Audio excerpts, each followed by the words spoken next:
আসসালামু আলাইকুম ওয়া রাহমাতুল্লাহি ওয়া বারাকাতুহু। ওয়া আলাইকুম আসসালাম ওয়া রাহমাতুল্লাহি ওয়া বারাকাতুহু।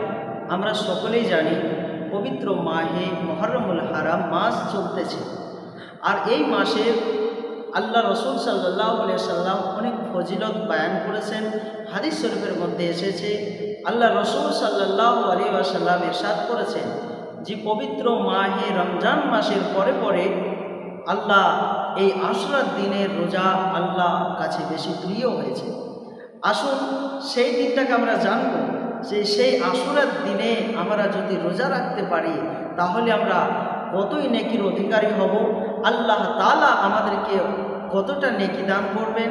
আসুন সে আশুরার দিনে আবু হুরায়রা রাদিয়াল্লাহু তাআলা আনহু হতে বর্ণিত রয়েছে, আল্লাহ রসুল সাল্লাল্লাহু আলাইহি ওয়াসাল্লাম ইরশাদ করেছেন, যদি কোনো বান্দা যদি এই আশুরার দিনে রোজা পালন করে আল্লাহ রাব্বুল আলামিন তার আগের 1 বছরের গুনাহ মাফ করে দেন। বলুন সুবহানাল্লাহ। তাহলে আমরা জানলাম আশুরার দিনে কত ফজিলত আল্লাহ রসুল সাল্লাল্লাহু আলাইহি সাল্লাম বয়ান করেছেন। আরও আসুন, আবু হুরায়রা রাদিয়াল্লাহু তাআলা আনহু হতে বর্ণিত রয়েছে, মুসলিম শরীফের মধ্যে লিপিবদ্ধ রয়েছে, আল্লাহ রসুল সাল্লাল্লাহু আলাইহি সাল্লাম ইরশাদ করেছেন যে কোনো বান্দা যদি এই আশুরার দিনে রোজা পালন করে এবং সে যেন দিনের মধ্যে রোজা পালন করে রাত্রিতে কোরআন তেলাওয়াত জিকির ও আজকার করে রাত্রিটাকে কাটিয়ে দেন, মহান আল্লাহ তাআলার দরবারে যেই দোয়াটি আপনি করবেন আল্লাহ সাথে সাথে আপনার দোয়াকে কবুল করে নেবেন। সুবহানাল্লাহ সুবহানাল্লাহ। তাহলে সেই দিনটাতে আমাদেরকে করণীয় কি রয়েছে?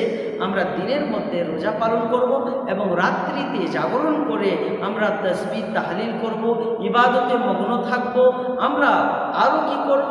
আল্লাহর কাছে বেশি বেশি ক্ষমা চাইব, আল্লাহ তাআলা আমাদেরকে সকলকে যেন ক্ষমা করে দেন। আসুন সেই দিনটা কবে আমরা একটু জেনে নিই। সেই দিনটা হচ্ছে আপনার সামনে শনিবারের দিন এবং রবিবারের দিন, 9ই মুহররম এবং 10ই মুহররম, আমরা 2টা দিন আমরা রোজা পালন করব ইনশাআল্লাহ। আসসালামু আলাইকুম রাহমাতুল্লাহি ওয়া বারাকাতুহু। ওয়া আলাইকুম আসসালাম ওয়া রাহমাতুল্লাহি ওয়া বারাকাতুহু।